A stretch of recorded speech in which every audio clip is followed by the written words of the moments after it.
आजचा विषय श्री स्वामी समर्थांची माहिती. श्री स्वामी समर्थ अक्कलकोट महाराजांचा अवतार हा श्री दत्त परंपरेत चौथा मानला जातो. दत्त संप्रदायात ही परंपरा पुढील प्रमाणे आहे. वेद आणि पुराण काळात श्री दत्त ही विभूती होऊन गेली. अत्री ऋषी आणि अनुसूया यांचा पुत्र म्हणजे श्री दत्तगुरु हे होत. ऐतिहासिक दृष्टीने पाहता दत्त परंपरेतील पहिले सत्पुरुष म्हणजे श्रीपाद श्री वल्लभ होत. पूर्वेकडील प्रांतात पिठापूर येथे 14व्या शतकात त्यांचा जन्म झाला. त्यांनी आपला अवतार संपविताना पुन्हा भेटेन असं अभिवचन भक्तांना दिले आणि त्याप्रमाणे तेच पुढे नृसिंह सरस्वती या नावाने कारंज नगर येथे कारंज वऱ्हाड जन्मास आले. त्यांच्या अवतार कार्याचा कालावधी सन 1378 ते 1458 हा आहे.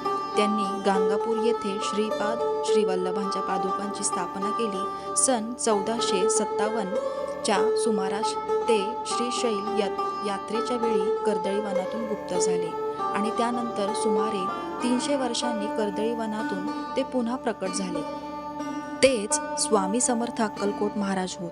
ऐतिहासिक दृष्ट्या ते तिसरे सत्पुरुष असून दत्ताच्या विभूती महत्वाचा ते चौथा अवतार मानले जातात.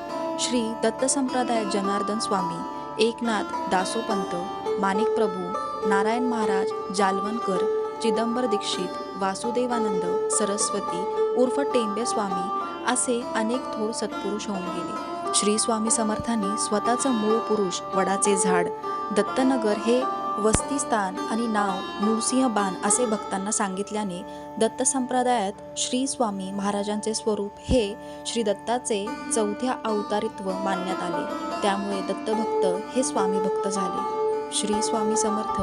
जय जय स्वामी समर्थ.